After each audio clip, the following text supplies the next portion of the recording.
Jacket. po sabi ni Ate.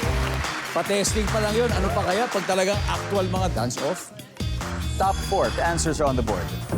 Anong branded na gamit ng mga artista ang karaniwang gawa sa leather o balat? Angel? Bag. Bag! Uy!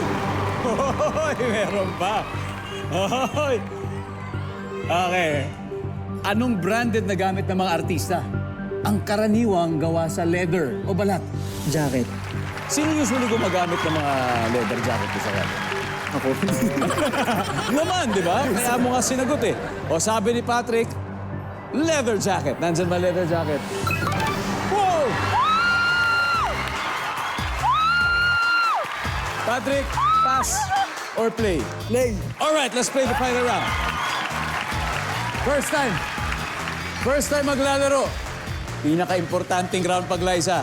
Anong branded na gamit ng mga artista ang karaniwang gawa sa leather or balat? Sapatos. Ohol? Ano ba?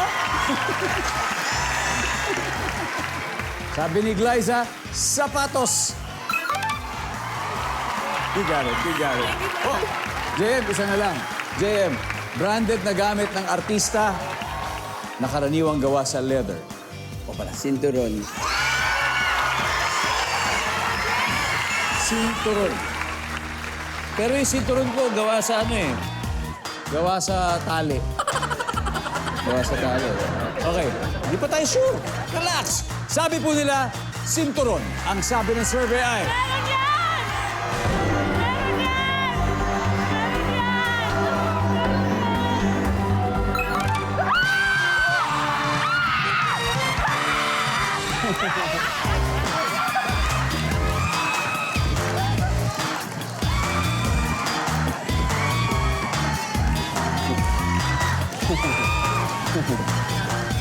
Ang ating final score, Fierce on the floor, 300 points. Wow naman.